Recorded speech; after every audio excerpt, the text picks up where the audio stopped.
सिद्धं शुद्धं परमियं जिनेन्द्रवर्णेमि चन्दमकलङ्कं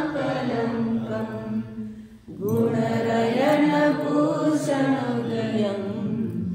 जीवस्य परिवर्णं मोक्षम्। जय बोलो सिद्धांत चक्रवर्ती नेमिचंद्र आचार्य की जय।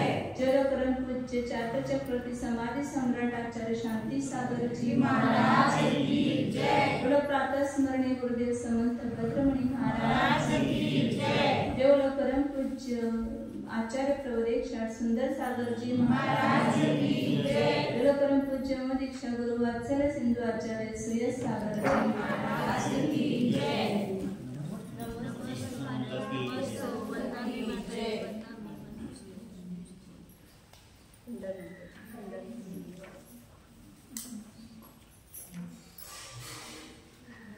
गाथा नंबर 644 आहे। त्याच्या अगोदर आपलं काय प्रकरण झालं होतं? पुण्य जीव आणि पाप जीवांची संख्या काढण्यासाठी चौथ्या, दुसऱ्या आणि तिसऱ्या स्थानावरती जीवांचे भागहार सांगितले। सगळ्यात भागहार छोटा कुठला आहे? सगळ्यात असंयत जीवापासून सुरू केलं। देवांच्या मध्ये जो असंयताचा भागहार आहे तो सामान्य भागहारापेक्षा थोडा अधिक आहे। त्याच्यानंतर सौधर्म यशान स्वर्गातल्या देवांचा, त्याच्यानंतर सानद कुमार महेंद्र कुठपर्यंत जायचं? 12 स्वर्गापर्यंत, आणि मग तिथून ज्योतिषी देवांचं, मग नंतर नंतर तिर्यांच्या, पृथ्वी पासून ते 7व्या पृथ्वीपर्यंत, आणि मग पुन्हा राहिलेले स्वर्गातले आनंद पासून ते असंयताचे भागार, मग मिथ्या दृष्टीचे भागार त्यांचे सगळे, आणि मग त्यांच्या मिश्राचे भागार, आणि मग सासऱ्यांचे, असं ते ओळीनं लक्षात ठेवायचं। म्हणजे आपल्याला ते लक्षात ठेवायचं, सिरियल लक्षात ठेवायची, पुरुषांतर कोणतं घेतलंय, कशांतर कोणतं घेतलंय, म्हणजे ते जीव आपल्याला किती जास्त ते कळते। आणि मनुष्यांची किती संख्या सांगितली?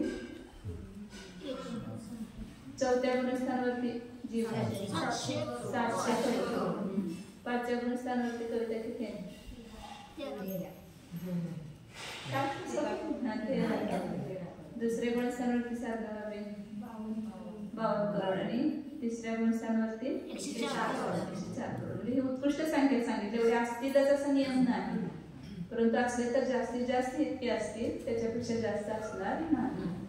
4थ्या 5व्या गुणस्थानामध्ये तर अंतर नाहीये, परंतु दुसऱ्या तिसऱ्या गुणस्थान कसे आहे ते सांतर मारले, त्यामुळं त्याची संख्या 1 पासून किती पण तिथपर्यंत असू शकते।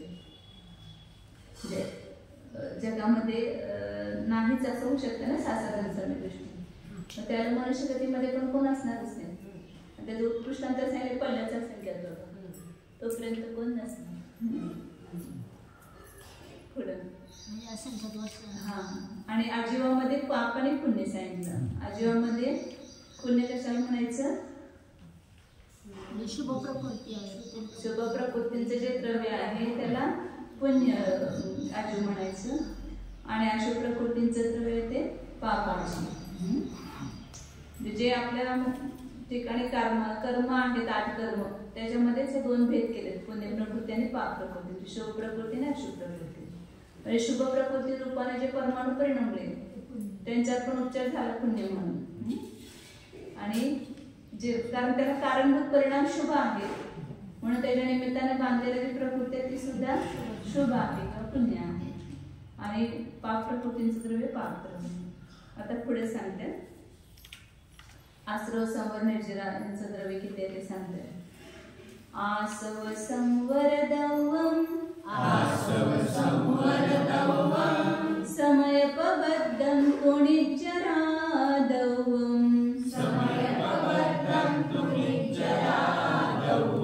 तत्तो असंख्यगुणितं दुःखसंबोधि नियमेन आसव संवर दवम समयपबद्धं पुनिज्जरादवम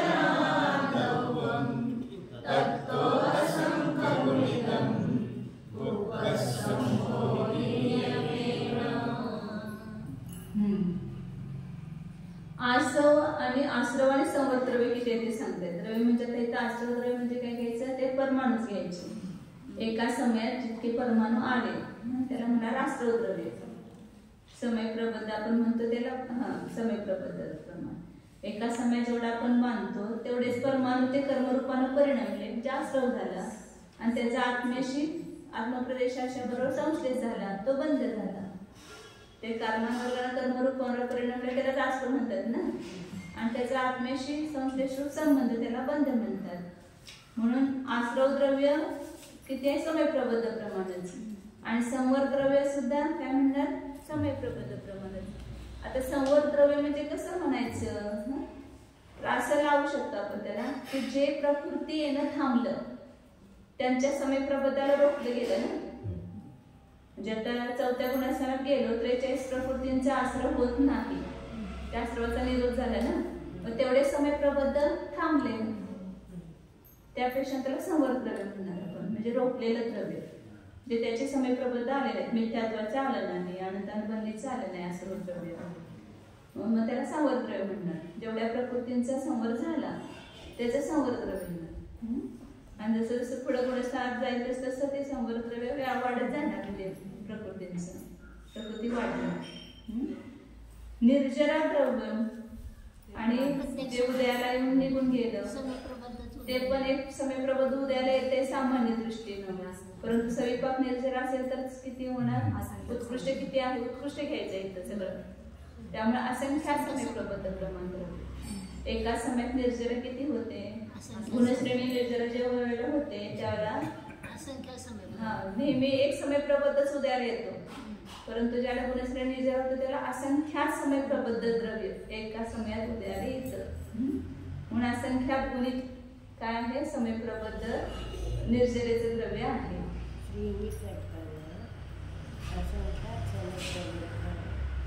सगळ्याच्या अर्थानं नाही, समेक्त झाल्यावर पण समेक्त झालं त्याला गुणश्रेणी मांडली की नाही, मग एकेका समयामध्ये मिळालेलं द्रव्य किती असते, ते असंख्यात समय प्रबंध प्रमाण. सगळ्या पूर्ण सत्तेतला आपण गुणश्रेणीच्या द्वारे निर्जरा करतो, तर ते प्रत्येक समयात असंख्यात गुणित दिलं जाते, परंतु एकेका समयात जे मिळालेले द्रव्य आहे ते असंख्यात समय प्रबंध प्रमाण आहे.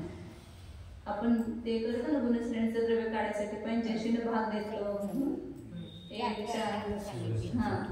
ते गुन्हा करतो, म्हणजे ते समय प्रबंध तेवढा गुणित झालं. म्हणून असंख्यात गुणित द्रव्य आहे ते उत्कृष्ट आहे निर्जरेचं द्रव्य. जगनेत्र आपण सामान्य नेहमी समय प्रबंध म्हणतो ते असणार, आणि उत्कृष्ट किती आहे तर असंख्यात समय प्रबंध प्रमाण आहे. पुढं विद्या दृष्टीला थोडंच बांधलं, म्हणजे जास्त बांधले त्यापेक्षा जास्त बांधलं जातं. बांधलं नाही, निर्जरा उदयाला येणं एक समय प्रबंधच बांधलं जातं आणि एक समय प्रबंध उदयाला येते ना मिथ्या दृष्टी. आणि समय दृष्टी असेल तोच समय दृष्टी म्हणा, देसंयमी म्हणा, सकल संयमी, ते त्यांची गुणश्रेणी निर्जरा जिथं होणार तिथं असंख्या समय प्रबंध उदयाला येणार. बांधताना समय प्रबंध बांधणार, पण असंख्य समय प्रबंध उदयाला येणार. समय दृष्टी सम्य दृष्टीला नेहमी नाही, फक्त ज्याला करून आपलं सम्यत्वाची प्राप्ती झाली, नंतर अनंतानुबंधीची विसर्जना झाली किंवा क्षायिक सम्यत्व झालं तर त्यावेळेला होणार फक्त चौथ्या गुणस्थानामध्ये, किंवा परिणामांची विशुद्धी झालं सुद्धा होते तर असं ते निश्चित सांगता येत नाही. परंतु हे सुद्धा कारण सांगितलं ना, असंख्यात गुणश्रेणी, स्वाध्याय, हे स्वाध्याय आहे, ध्यान आहे, परिणामांची विशुद्धी झाली, असंख्यात गुणश्रेणी निर्जरा होते तिथं. परंतु जी ठराविक स्थानाची ऍक्टर परिणामाची ती पाचव्या गुणस्थानापासून प्रतिसमय चालू. आणि 5व्या गुणस्थानापासून अवस्थित गुणश्रेणी निर्जरा आहे. प्रत्येक समयामध्ये असंख्यात गुणित उदयाला येणार, म्हणजे प्रत्येक समयात तो गुणश्रेणी मांडणारच. मग ते जे द्रव्य गुणश्रेणीमध्ये अंतर्मुहूर्तायन जेवढा असेल तेवढ्यात तो असंख्यात गुणित येणार, मग उदयाला असंख्यात गुणित रूपानेच येणार ना.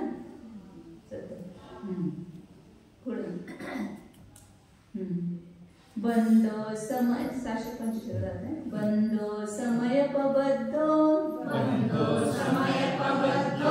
किंचून दिवड्ढमेत्त गुणहानी मोक्ष मोक्षोय होति एवं सद्दहिदौवाहुतच्चट्ठा बन्धो समयपबद्धो किञ्चुर्निवर्तमेतदुहानि मोक्षोय होति एवं सद्दहिदौवाहुतच्चट्ठा। बंद द्रव्य किती आहे तर प्रत्येक समाला एक समय प्रबद्धच बंद करतो म्हणून बंद द्रव्य पण एक समय प्रबद्ध प्रमाण आहे. आणि मोक्ष द्रव्य किती आहे शेवटी सगळ्याच्याच निर्जरा होते ना शेवटच्या समयामध्ये ज्याला मोक्षाला जातो त्यावेळेला काही कमी 1.5 गुण आणि गुणी समय प्रबद्ध सत्तेमध्ये असतं ते सगळ्यातूनच मुक्त होतो. शेवटी सगळंच परिशातन होते ना पूर्णच. तर किंचून दिवट्ट मेत्त गुणहानी काही कमी 1.5 गुण आणि गुणी किती निर्जरा केली तरी सुद्धा आणि तेवढं राहते शेवटी. फिर भी अंतिम समय में भी वो बांधना चालू है ना तेरे गुणस्तान समय प्रबद्ध बांधना चालू है तो रहता ही वो कुछ कम अपन कहां समय 13वें गुणस्तान तक बंद है. 7वें नहीं कहा है बाकी प्रकृतियों का नहीं है लेकिन 10वें गुणस्तान तक तो बंद किया है पर वो कितनी निर्जरा कर रहा है. हाँ फिर भी ऐसा रहता है 1.5 गुना फिर भी रहता है. अच्छा गुनाह कम होती जाती है. हाँ गुनाहियां कम होती जाती गुनाने कम कैसे होगी. वो क्या है अनंतानंत द्रव्य ना थोड़ा गुणकार बढ़ गया ज्यादा हुआ तो कुछ नहीं फरक पड़ता. आम्हाला मोठा समय प्रबद्ध असतो का नाही 32 आपण लिहितो मग ती पण एक समय प्रबद्धच आहे का. आता मोठा समय प्रबद्धची आपण संदृष्टी दिली. हा त्या समय प्रबद्धामध्ये द्रव्य जास्त आहे त्याच्यानं मोजलं की उत्कृष्ट समय प्रबद्ध घेतो ते. त्याला एकच समय प्रबद्ध म्हणायचं. हा एकच म्हणायचं तर काही कमी 12 लिहिलं की ते 1.5 गुण आणि गुणी समय प्रबद्ध झाले. जगन्य सर लिहिणार आणि उत्कृष्ट 32 लिहिणार पण ते एकच समय प्रबद्ध म्हणतात. म्हणजे निर्जरत होताना असंख्य समय प्रबद्ध द्रव्य निर्जरत होते पण बांधताना एक समय प्रबद्ध बांधतो तो छोटा मोठा असं बांधतो.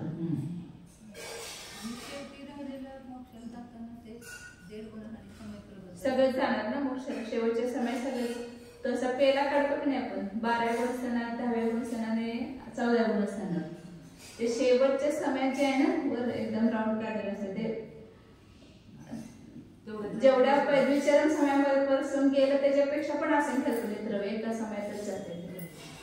ते काही कमी 1.5 गुण आणि गुणी समय प्रबुद्ध असते शेवटच्या समयात उदयाला येणार सूक्ष्म लोभाचं नंतर इथं 12व्या गुणस्थान ज्ञानावरण कृष्णावरण आणि अंतरायचं आणि 14व्या गुणस्थान राहिलेलं घाते कर्माचं ते शेवटच्या समयात असंख्यात वर्गमूळ प्रमाण असं ना द्रव्याचं ते देताना शेवटची जी फाली करतो त्याला ते शेवटच्या समयात सगळ्यात जास्त दिलं बहुभाग द्रव्य दिलं जाते आणि एक भाग द्विचरण समयापर्यंत दिलं जाते. आणि असं पण कधी पण बघा तुम्ही असंख्यात गुणी ज्याला देतो त्याला शेवटच्या समयात जे मिळणार ते खालच्या सगळ्या मिळालेल्या सगळ्यांची बेरीज केली तर त्यापेक्षा जास्त असणार. आता आपण बघा 1 4 16 64 1 4 आणि 16 ची बेरीज केली तर 21च झाली आणि ते शेवटचे जसं गुणकार ते 64. तसं तो म्हणजे एका समयातलं मोठंच असणार ते गुणित असल्यामुळे. जो 13 गुणसात रूपाने राहतो त्याचे किती निर्जरा झाली तरी सुद्धा आपल्याला तेवढंच बंद पण नाही. 7व्या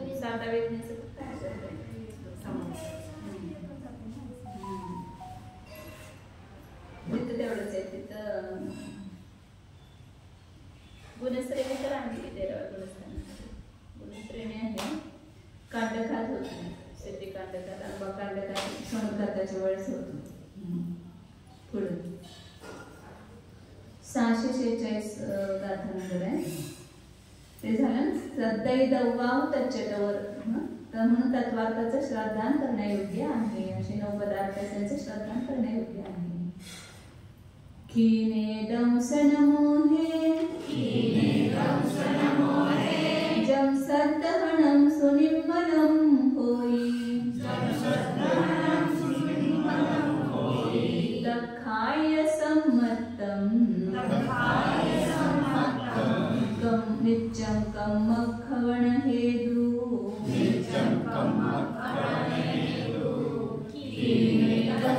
मोहे यं सदानं सुनिर्मलं होयि प्रज्ञाय सम्मतं नित्यं कम्मखवण हेतु।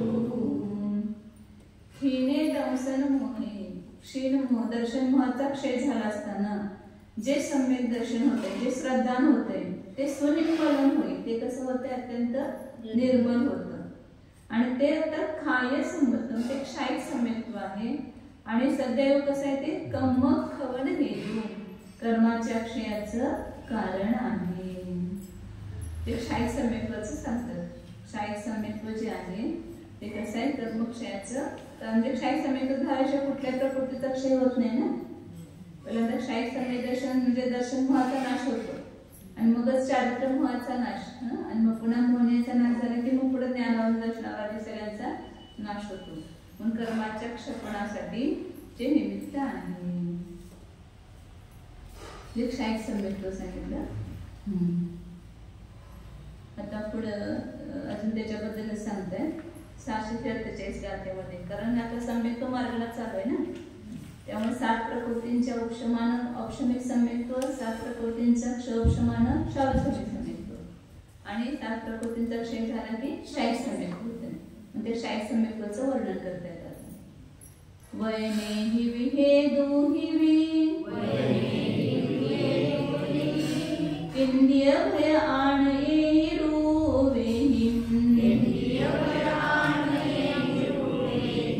बीबच्च जुगुन चाहिय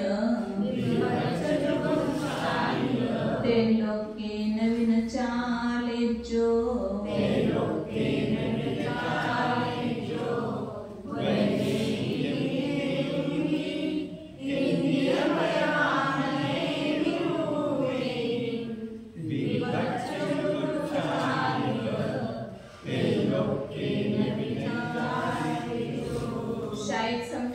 श्रद्धा किती दृढ असते ते सांगितलं. कारण ज्या निमित्तानं दोष उत्पन्न होणार ते कारणच नाही त्या ठिकाणी.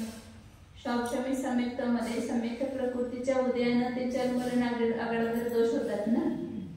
कुठलं को हेतू कुदृष्टांत ऐकले बरोबर सांगतात काय असं लगेच ते विचलित व्हायला लागते शावशमी सम्यक्त्व.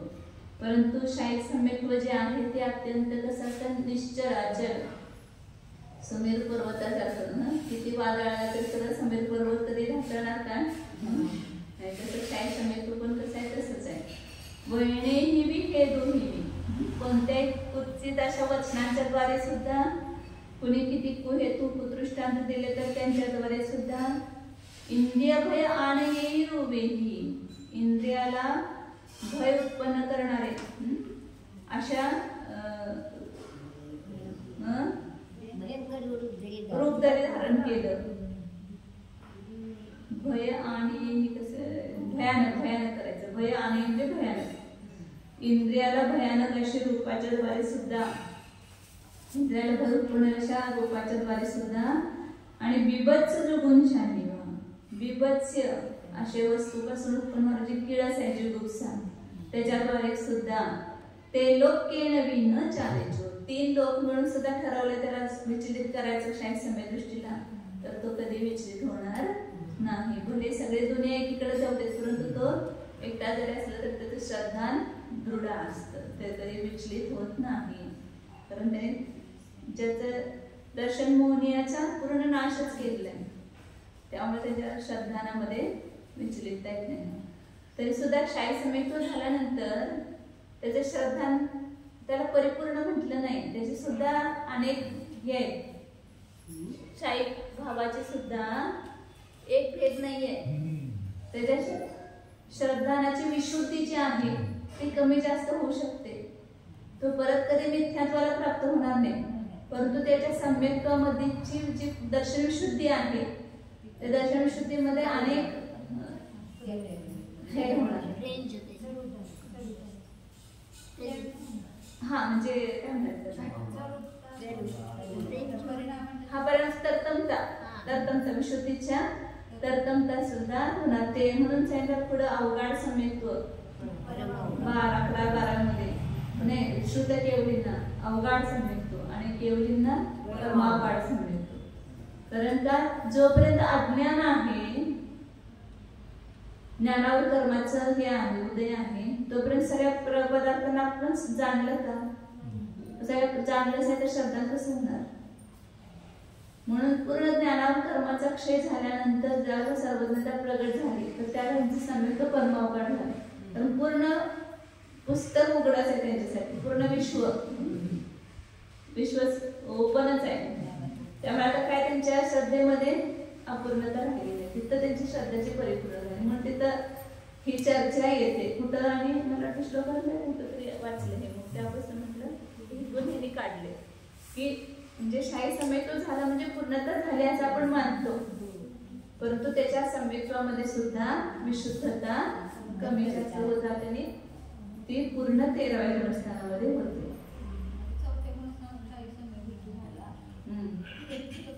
काय म्हणजे बाकी तुम्हाला श्रद्धाना तर करायची बाकीची गरज नाहीये, म्हणजे आता दर्शन होण्याचा नाश करण्याची गरज नाहीये, परंतु जी दर्शन विशुद्धी भावना मग सगळ्या शाही सम्यक्त दृष्टीनं तीर्थंकर प्रकृतीचा बंध होतो का? तर समजा सगळ्यांची दर्शन शुद्धी आहे असं म्हटलं तर सगळ्यांना तीर्थंकर प्रकृतीचा बंध होतो का? नाही होत. म्हणजे त्याचा अर्थ त्यांच्या विशुद्धीमध्ये कमी जास्तपणा होतो.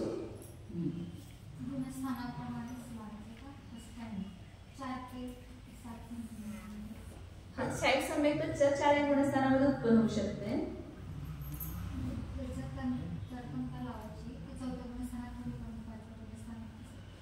एकाच गुणस्थानामध्ये सुद्धा अनेक परिणाम असतात विशुद्धीचे. चतुर्थ गुण सगळ्यांना अवधी ज्ञान होते का? नाही. सगळ्यांना दर्शन शुद्धी भावना तीर्थंकर प्रकृतीचा बंध होतो का? नाही. तर विशिष्ट जे परिणाम आहेत तेच तिथं त्याला निमित्त आहे, म्हणजे दर्शन शुद्धी भावना. सामान्य सम्यक्त निमित्त नाही. पुढे आता 648 नंबरची गाथा आहे. दंसन मोहुख मोहक खवणा पट्टव गोकम भूमिजा दोहू मनसो केवली मूले निट्टव गोहो दिसवत्थ दंसन मोहक खवणा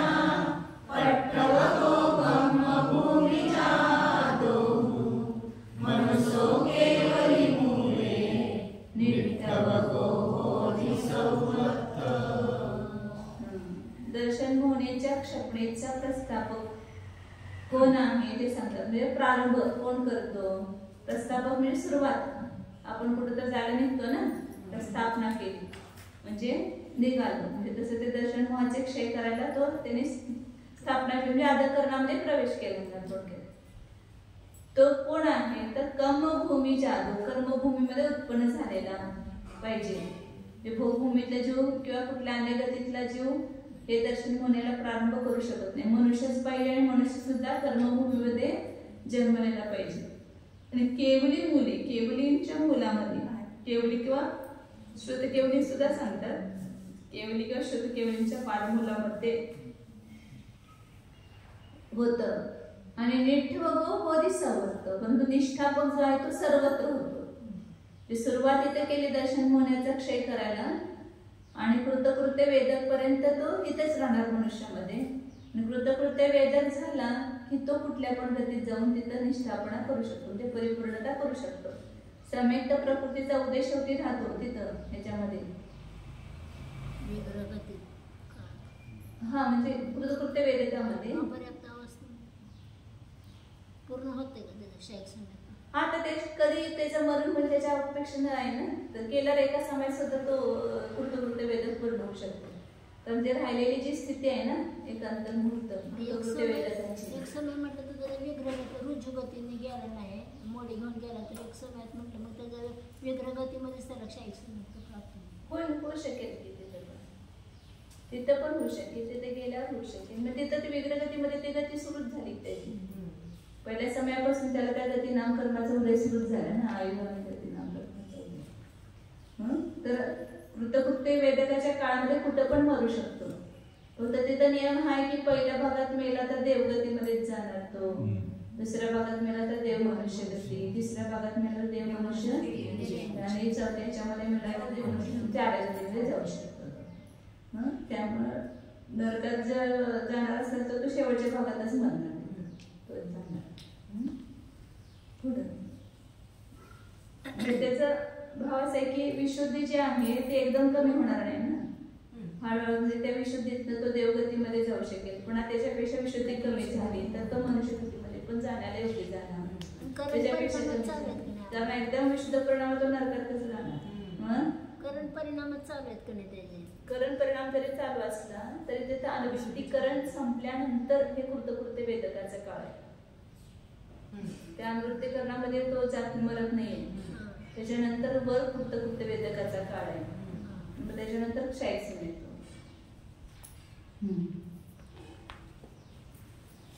पुढे जी कुठलीही क्रिया करताना जी विशुद्धी असते ती क्रिया पूर्ण व्हायच्या पूर्ण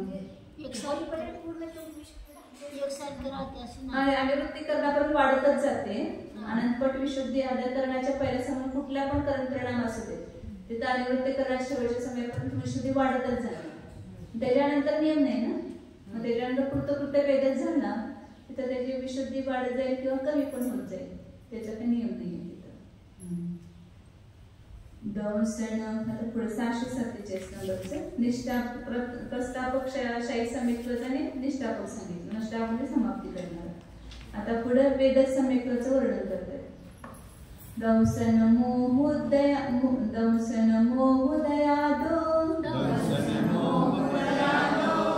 उपजैजं पयत्त सद्दहनम् चलमलिनमगाढं तं वेदय सम्मतमिति जाने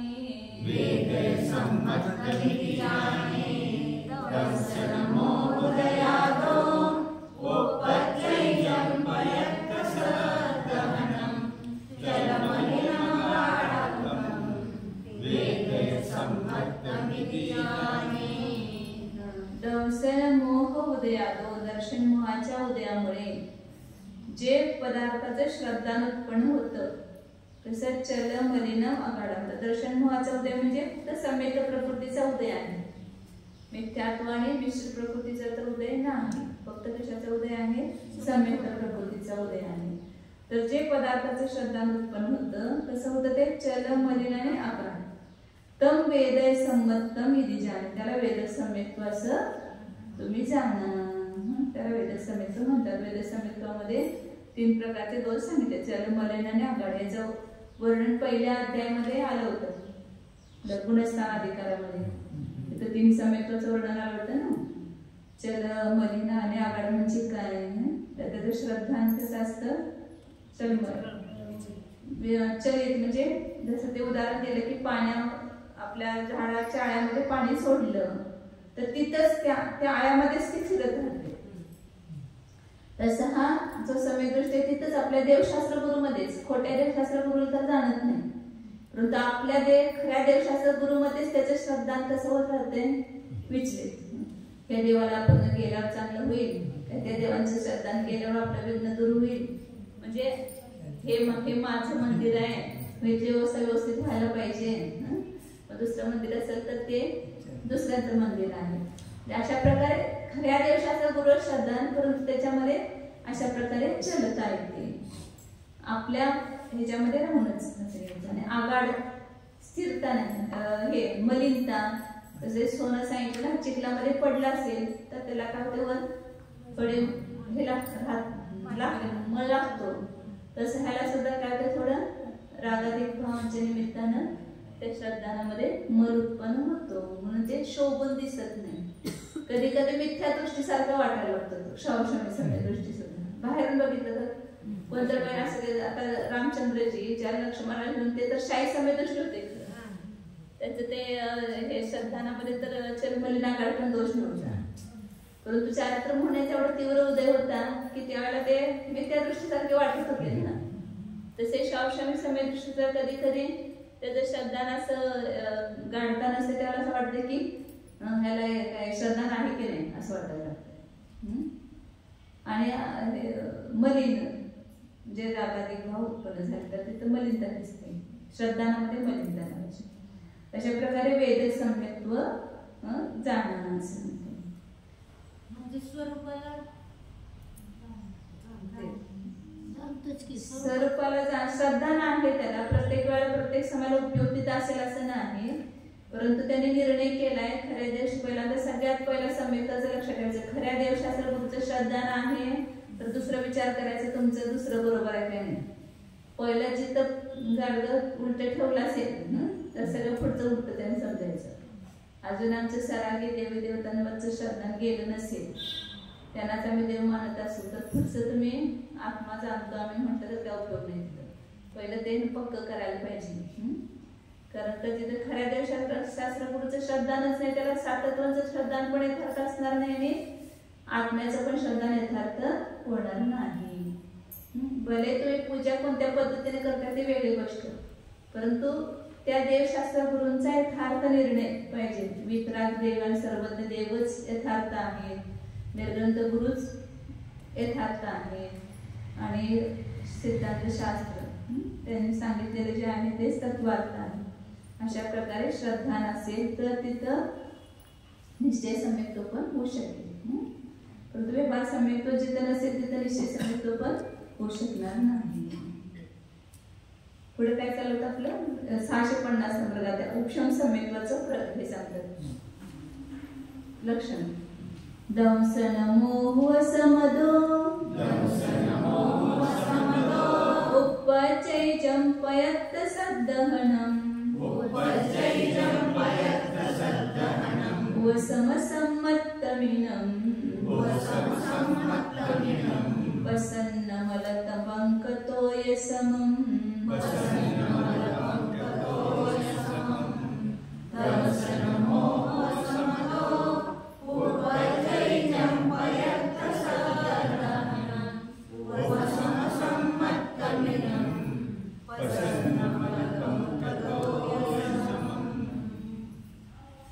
दर्शन मोहाच्या उपशमामुळे, दर्शन मोह म्हणजे तिने घ्यायचं मिथ्यात्व, सम्यक मिथ्यात्व आणि सम्यक प्रकृती. या तिन्ही प्रकृतीचा उपशम झाल्यामुळे जे पदार्थाचं श्रद्धान होतं ते उपशम सम्यक्त्व आहे. दर्शन मोहाच्या उदयामुळे वक्रवण्यामुळे घेतलं उदय. उदय म्हणजे तिथं फक्त सम्यक प्रकृतीच आहे, परंतु तरी सुद्धा त्याचं उदयामुळं श्रद्धान होत नाही. उपचारण कसं म्हटलं जातं, वास्तविक जो सम्यक प्रकृतीचा उदय आहे तो श्रद्धानामध्ये मलिनता उत्पन्न करणार आहे, श्रद्धा उत्पन्न करणार नाही. तसं 6व्या गुणस्थानाचं पण सांगतात ना की संज्वलनाच्या तीव्र उदयामुळं त्या ठिकाणी संयत होतो म्हणजे असं देतं. तर तिथं उदयामुळं तिथं हे नाहीये, तिथं उदयामुळे तर प्रमाद उत्पन्न होतोय, दोष उत्पन्न होतोय. तसे ते सम्यक प्रकृतीच्या उदयामुळे सम्यक होत असं नाही, परंतु तिथं उदय असल्यामुळे तसं म्हटलं जाते. तिथं वास्तविक क्षोभक्षम आहे, परंतु सम्यक प्रकृतीचा उदय असल्यामुळे तिथे चलमुलीन आकाड दोष उत्पन्न होतात. आणि ते दर्शन होण्याचा उपशमच आहे. उपशम म्हणजे उदयाचा अभाव, उदीर्ण सद्वस्वरूप उपशम. तर त्या दर्शन होण्याचा उपशम असल्यामुळे जे पदार्थाचं श्रद्धा उत्पन्न होतं म्हणजे तिथं विपरीत अभिनिवेशानं रहित असं श्रद्धान होतं ते उपशम सम्यक्त्व आहे. आणि ते कसं आहे त्याला उदाहरण दिलं, प्रसन्न मल पंक तोय समम, ज्याच्यामध्ये मल दबून बसलेला आहे अशा पाण्याप्रमाणे. प्रसन्न म्हणजे तिथं वरचं पाणी हे झालेलं आहे ना, स्वच्छ झालेलं आहे आणि मल खाली तळाशी बसलेला आहे. मलपंक तोय समम, त्याच्यामध्ये मलपंक म्हणजे चिखल जो आहे तो खाली बसलेला आहे. म्हणजे आपलं हे ऋतू असतो ना, तर पावसाळा झाला की ऋतू जो येतो त्यामध्ये शिशिर ऋतूमध्ये शरद ऋतूमध्ये ते मळ खाली बसतं आणि वरचं पाणी निर्मल होते. पावसाळ्यात बघा सगळं पाणी कसं दिसते, गडूळ झाले, लाल दिसते पाणी. आणि त्याच्या पुढे लगेच शरद ऋतू आला की ते मळ काय होतं खाली बसतो आणि वरचं पाणी स्वच्छ होते. तर त्याप्रमाणे इथं दर्शन मोहाचा उपशम काय एक अंतर्मुहूर्तासाठी तेवढा अंतरायम केलाय ना, तेवढं अंतर्मुहूर्तासाठी काय होतं, त्याचे परिणाम निशुद्ध होतात, निर्मल होतात. तर ते उपशम सम्यक्त्व आहे. किती प्रकारचे सम्यक्त्व झाले सागरचे? सम्यक्त्व किती प्रकार सांगितले? आता किती झाले सम्यक्त्व? 3. कोणते? पहिलं कोणतं सांगितलं? दर्शन होण्याचा क्षय झाल्यामुळे क्षायिक सम्यक्त्व. दर्शन होण्याच्या उद्यामुळे कोणतं सांगितलं? वेदक सम्यक्त्व. त्याला औक्षमिक सम्यक्त्व म्हणतात. आणि त्याचं दर्शन होण्याच्या उपशमामुळे औक्षमिक सम्यक्त्व. असे 3 सम्यक्त्व सांगितलं. क्षायिक, औक्षमिक आणि तुम्ही विचारत नाही म्हणून तुम्ही दुर्लक्ष करू नका, लक्ष देत जावं. आता पुढं हे उपशम सम्यक्त्व होत असताना काय होतं ते सांगतात. कुणाला होतं, कुणाची योग्यता आहे, जसं लब्धिसारमध्ये सांगितलं तसं ते योग्यता सांगितलं. खय उवसमिय विसोही देसन पाओग करण लद्धीय चत्तारि विसा म्हणा करणं पुनहोदि सम्मत्ते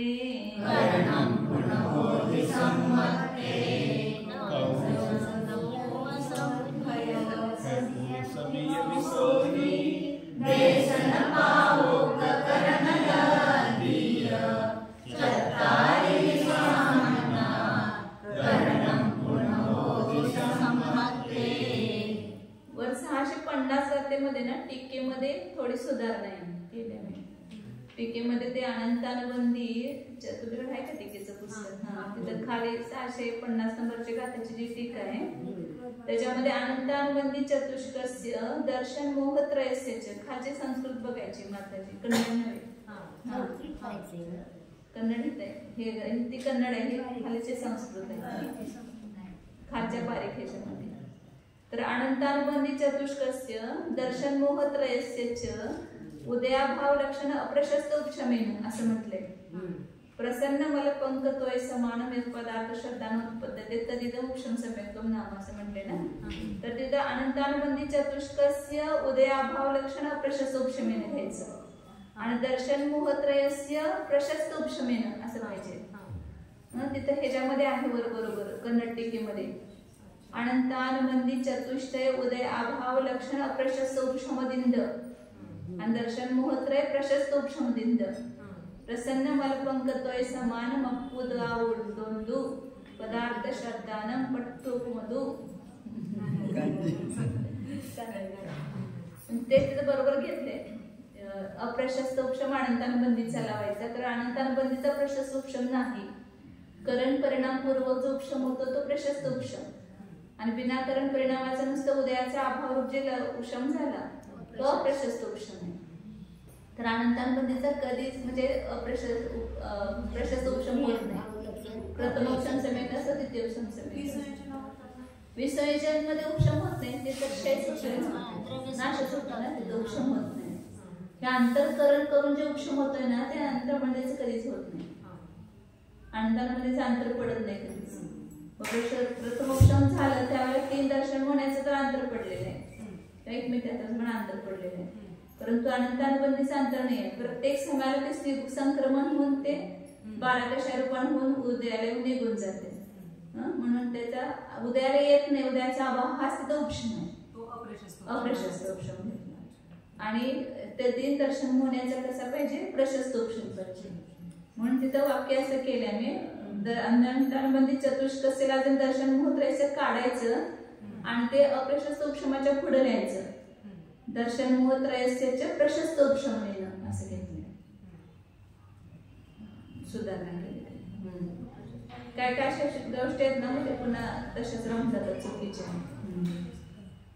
पुढे आता 651 आता वाचली होती आपण. तर सम्यक्त्व होण्याच्या पूर्वी औषमिक सम्यक्त्व असं, क्षायिक सम्यक्त्व असं. पहिल्यांदा औषमिक सम्यक्त्वच होते ना, प्रथमोपशम सम्यक्त्व. ते होण्यापूर्वी 5 लब्धी होतात. तर त्या लब्धींची नाव सांगितली. लब्धी म्हणजे प्राप्ती. कुठलं पण आपण कार्य करत असताना सुद्धा कुठलं तरी प्रमाण होतंय ना, तसे एकदम सम्यक्त्व होत नाही. त्याला ह्या 5 लब्धी पूर्वकच ते होतं. कारण का तिथं त्यापर्यंत पोहोचायला, स्थानापर्यंत पोहोचायला तेवढी विशुद्धी व्हायला ते एकदम होणार नाही ना, ते क्रमक्रमानंच होणार. म्हणून पहिल्यांदा काय झाली, एक क्षौक्षम लब्धी. क्षौक्षमी लब्धीमध्ये काय झालं फक्त, तर प्रत्येक समयाला अप्रशस्त प्रकृतींचा, कुठल्या पण असू दे, ते मोहनीयच असं नाही, सगळ्याच प्रकृतींचा काय व्हायला लागला, अनंत गुणाहीन अनुभाग उदयाला यायला लागला. तर ती काय झाली तिथं क्षौक्षम लब्धीची प्राप्ती झाली. क्षौक्षम फक्त ज्ञानावर कर्माचा आणि ह्याचा होतो, दर्शनावर कर्माचा अंतराय म्हणजे घाती कर्माचाच होतो क्षौक्षम.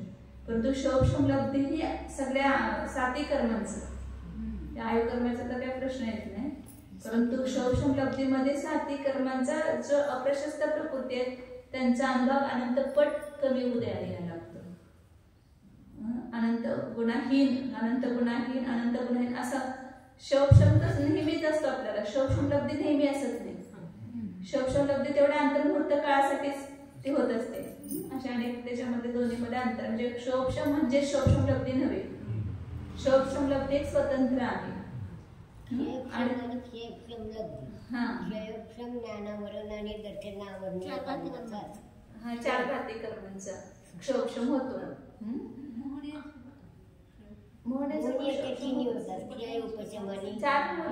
चार घाती कर्मांचा क्षौक्षम होतो, परंतु क्षौक्षम लब्धीमध्ये फक्त चार घाती कर्मांचंच हे होत नाही, तर 7 प्रकृतींच्या मध्ये ज्या अप्रशस्त प्रकृती आहेत त्यांचा अनंत गुणाहीन उदय यायला लागतो. अप्रशस्त प्रकृतींचा म्हणजे 60 कर्मामधल्या ज्या अप्रशस्त प्रकृती आहेत, म्हणजे 4 घाती कर्म तर आहेतच, आणि त्याच्यामध्ये बाकीच्या पण नाम गोत्र आणि कर्म ज्या अप्रशस्त प्रकृती त्यांचा सुद्धा अनंत पट, आता वेदनीय सुद्धा अनंत गुणाहीन गुण उदयाले, त्याचा अनुभव उदयाले. किंवा कर्मांच्या अप्रशस्त प्रकृतींचा, तिथं कुठल्याही असं विशेष दिलं नाही, अप्रशस्त प्रकृतींचा अनुभव उदय अनंतपट कमी होऊन उदयाला येतं. म्हणजे त्यावेळेला आणि विशेष क्षौक्षम पण त्यावेळेला प्राप्त होतो. म्हणजे आता ज्ञानावरणा कर्माचा अनंत गुणाहीन उदय तिथं पण त्याचा पण आहेच ना उदय यायला लागला, त्यामुळे त्याची क्षौक्षम पण त्या ठिकाणी योग्यता पण वाढते. मग त्यावेळेला तो तत्व निर्णय करण्याची क्षमता त्याच्यामध्ये उत्पन्न होते. आणि कशा पण मंद पाहिजे आणि ज्ञान पण, ज्ञानावरणा कर्माचा क्षौक्षम पण पाहिजे, तरच तिथं तत्वाची जिज्ञासा उत्पन्न होणार ना. तीव्र कशामध्ये पण ती तत्वासंबंधी जिज्ञासा उत्पन्न होणार नाही, आणि ज्ञानावरण ज्ञान असेल तर तिथं पण होणार नाही. म्हणून तिथे सांगितलं की अप्रशस्त प्रकृतींचा अनंतपट ही अनुभव उदयाला येतो प्रत्येक समयाला. आणि नंतर मग ती अंतर्मुहूर्त काळापर्यंत क्षौक्षम लब्धी झाली की त्याच्यातूनच ती विशुद्धी लब्धी उत्पन्न होते. ते तिथंच एवढ्या क्षीण उदय आल्यामुळं त्याच्या परिणामांची इतकी विशुद्धी वाढते, धर्मासंबंधी अनुराग वाढतो म्हणा, किंवा त्याच्या परिणामांची विशुद्धी इतकी वाढते की त्या ठिकाणी 7 अधिक पुण्य प्रकृतींच्या बंधाला योग्य अशी ती विशुद्धी होते. विशुद्धी लब्धी कशाला म्हणायचं, 7 अधिक जे पुण्य प्रकृती आहे त्याच्या बंधाला योग्य असे परिणाम होणं, धर्मानुराग होणं, त्याला विशुद्धी लब्धी म्हणतात. त्याचं लक्षण तिथं दिलेच लब्धीसारामध्ये. 7 अधिक पुण्य प्रकृतींच्या बंधाला योग्य असे परिणाम होणं त्याला विशुद्धी म्हटली जाते. क्षौक्षम लब्धी झाली अंतर्मुहूर्त की लगेच त्याच्यानंतर विशुद्धी लब्धी होते अंतर्मुहूर्तामध्ये. लब्धी सर्व असताना डिटेल करून येते सगळं. नंतर देशना लब्धी, मग ज्याला त्याची अशी भूमिका बनत चाललेली आहे, त्याच्या परिणामाची एवढी विशुद्धी झाली की त्याला त्याच वेळेला काय झालं, गुरूंचा उपदेश प्राप्त झाला की देशना लब्धी तिथं मिळाली त्याला. देशना लब्धी म्हणजे त्या ठिकाणी 7 पदार्थ 7 तत्व 9 पदार्थांचा उपदेश करणाऱ्या गुरूंच्या उपदेशाची प्राप्ती आणि त्याची धारणा, ग्रहण करणं आणि त्याला धारण करणं, हे सगळ्याला देशना लब्धी म्हटलं. गुरूंचा उपदेश मिळाला तर अनेक जण उपदेश ऐकतात, परंतु तो उपदेश ग्रहण करत नाहीत आणि ग्रहण करून धारण करत नाहीत, तर ती देशना लब्धी त्यांची होत नाही. देशना लब्धीची पण त्याला प्राप्ती झाली. त्याच्यानंतर मग प्रायोगिक लब्धीमध्ये काय करतो तो की गुरूंचा उपदेश ऐकल्यानंतर तो शांत बसत नाही, त्याचा परिणाम होतो त्याच्या मनावर आणि तो विचार करायला लागतो, हे सांगितलं मी आजपर्यंत ऐकलंच नव्हतं, आजपर्यंत तर मी असं मानत होतो आणि आज मी ऐकलं की या शरीरापासून आत्मा भिन्न आहे किंवा जे काही सांगितलं असेल उपदेशामध्ये त्या तत्वाचं तो चिंतन करायला लागतो एकांतामध्ये. तर त्याला त्याचे परिणामांची विशुद्धी होते की ती प्रायोगिक लब्धी उत्पन्न होते. प्रायोगिक लब्धी प्रॅक्टिकल रूपाने सांगायला तुम्हाला हे त्याच्यामध्ये परिभाषा जी आहे ती वेगळी आहे प्रायोगिक लब्धीची. परंतु कसं होतंय सम्यक्त्व की क्षवक्षम लब्धी झाल्यानंतर त्याला तत्वासंबंधी जिज्ञासा उत्पन्न व्हायला लागते की समजून घेण्याची भाव व्हायला लागतात. त्याच्यातूनच त्याच्या परिणामांची विशुद्धी होते, कशाची मंदता होते अत्यंत आणि त्याच्यातून त्याला त्या गुरूंचा उपदेश प्राप्त झाला आणि प्राप्त झाल्यानंतर मग तो चिंतन करतो, विचार करतो एकांतामध्ये त्याच्यावर. ते तर प्रायोगिक लब्धी उत्पन्न होते. मग त्या प्रायोगिक लब्धीमध्ये काय होतं तर सांगितलं त्याच्यात त्या परिणामांची ती विशुद्धीच आहे एका प्रकारची आणि तत्वाचं चिंतन केल्यामुळे होणारी. त्यामुळे काय होतं त्याचं स्थिती आणि अनुभाग अंतःकोडाकोडी सागर प्रमाण स्थिती होते आणि प्रशस्त प्रकृतींचा अनुभाग चतुस्थानीय आणि अप्रशस्त प्रकृतींचा अनुभाग द्विस्थानीय होतो. म्हणजे सत्तेमधला सुद्धा अनुभाग त्याचा अप्रशस्त प्रकृतींचा सगळा कांडघात होऊन काय होतं द्विस्थानीय स्थिती एकदम 70 कोडाकडे सागर बांधले असेल समजा अंतर्मुहूर्तापूर्वी आणि अंतर्मुहूर्ताची जी क्षवक्षम आणि विशुद्धी लब्धी झाली की लगेच ते काय होतं त्या ठिकाणी अंतर्मुहूर्तामध्ये ते 70 कोडाकोडी सागराचं अंतकोडाकोडी सागर ठेवलं. म्हणून तर तिथं ज्या वेळेला आपण ते हे बघतात ना काय म्हणायचं निक्षेपण्याची स्थापना त्याला उत्कृष्ट निक्षेप उत्कृष्ट आपली स्थापना सांगितली व्याघाताचे विषय तर ती पूर्ण 70 कोडाकोडी सागरामधून अंतकोडाकोडी सागर कमी करायचं तेवढा मोठा कांडक होतो. मग तेवढी ती स्थापना होते शेवटच्या खालीमध्ये तिथं देतच नाही तो पूर्णच ती नष्ट होते ना ती म्हणजे ती प्रायोगिक लब्धी होते. म्हणजे प्रायोगिक लब्धीमध्ये स्थिती अंतकोडाकोडी सागर प्रमाण ठेवतो. म्हणजे आता अंतकोडाकोडी सागर 70 कोडाकोडी सागरचे अंतकोडाकोडी सागर झाले म्हणजे किती कमी झाले किती कमी झाले 69 कोडाकोडी सागर तर कमी झाले ना. 1 कोडाकोडी सागराच्या आत करतो म्हणजे 70चे 69 असेल उत्कृष्ट तर नसेल समजा त्याच्यापेक्षा कमी आहे तर तेवढी कमी करणार. 30 कोडाकोडी सागर आहेत ज्ञानावरणाची तर ते अंतकोडाकोडी म्हणजे 29 कोडाकोडी सागर कमी होणार आहे एका वेळेलाच एकाच कांडकामध्ये. एवढा मोठा कांडक कुठंच होत नाही. हाच कांडक आहे म्हणजे विशुद्ध प्रायोगिक लब्धीच्या वेळेला तेवढी स्थिती एकाच कांडकाच्या द्वारे कमी होते. आणि अनुभागचं काय सांगितलं? अनुभाग जो आहे तो पाप प्रकृतींचा म्हणजे अप्रशस्त प्रकृतींचा द्विस्थानी होतो. तो पण एकदमच एका कांडकामध्ये सत्ताच त्याची पूर्ण चतुस्थानीची द्विस्थानी होते. लता दारू अस्थि शैल 4 प्रकारची शक्ती आहे ती फक्त लता दारू रूप राहते आणि अस्थि शैल रूप शक्तीच त्याची सगळे कांडकाच्या द्वारे कमी होते. म्हणजे नुसतं प्रायोगिक लब्धीमध्ये आला तर एवढं तिथं हे झालं कार्य झालं प्रायोगिक लब्धीमध्येच. आणि असं किती वेळेला आपलं पण झालं असं त्या 4 लब्धी सांगितलं ना 44 सामान्य या 4 लब्धी अभव्याला सुद्धा होऊ शकतात. अभव्य सुद्धा एवढ्या विशुद्धीपर्यंत जाऊ शकतो तर अभव्य 90 प्रयोगापर्यंत जाऊ शकतो. तर एवढे विशुद्ध त्याला व्हायला काय हरकत नाही. परंतु त्याला काय आहे श्रद्धान होत नाही करण लब्धीमध्ये जात नाही. अशा ह्याच्यातच तो आयुबंध बांधतो म्हणून एवढा उंच स्वर्गात जातो का? नाही अशा ह्याच्यामध्ये असं काय नाही नाही प्रायव्हेट लब्धीमध्ये ते 34 बंध अपसरण वगैरे सगळं होतं ना त्याचे. आणि करण लब्धीमध्ये तो 3 करण परिणाम सांगितले आदकरण अपूर्वकरण आणि अनिवृत्तीकरण ह्या 3 करण परिणामाच्या द्वारे तिथे तर परिणामाची प्रत्येक समाला अनंतपट विशुद्धी वाढत जाते. आता त्याचं ते डिटेल पुन्हा सगळं लब्धीसारमध्ये वाचू आपण जेव्हा वाचू त्यावेळेला.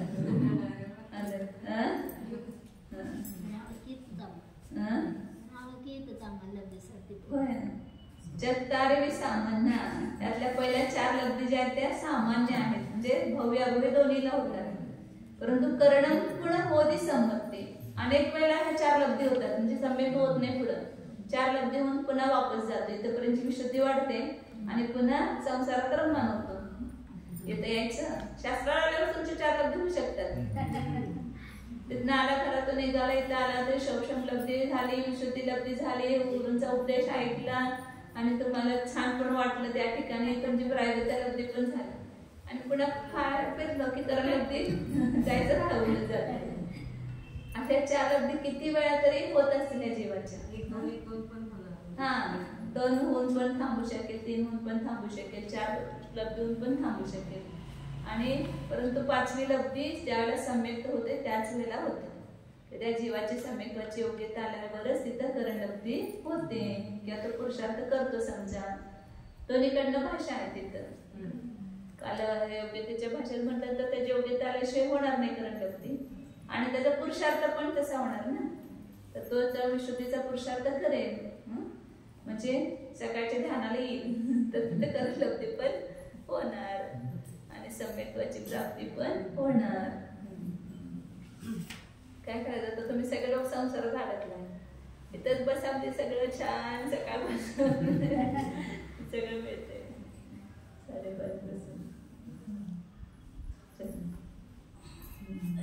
पुढे आता वेळ झाला की 9:15 वाजले.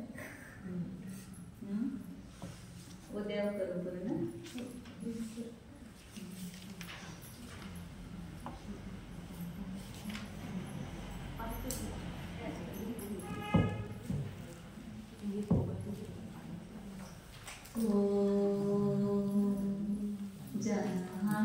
शुद्ध चैतन्यमय जीवच आहे, ज्ञान व आनंद स्वरूप आहे, आनंदाचा रसकंद आहे. पहा संपूर्ण प्रदेशामध्ये आनंद रस टपकत आहे. त्या आनंद रसाचा आस्वाद घ्या. ज्ञान रस समरस रस निर्भर भावम संपूर्ण आत्मप्रदेशामध्ये खचाखच भरलेला आहे. त्या आपल्या ज्ञानाच्या डोहामध्ये डुबकी मारा, म्हणजे ज्ञानच ज्ञान, आनंदच आनंद भोगायला मिळेल.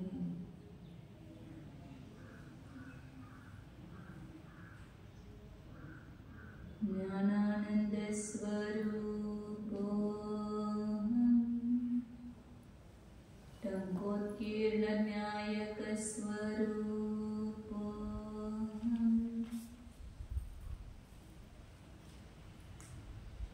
सम्यक्त्व विकल्परहित स्वरूप अनाद्यनंत टंकोत्कीर्ण न्यायक स्वरूप सम्यक्त्व मार्गणारहित स्वरूप शुद्ध एको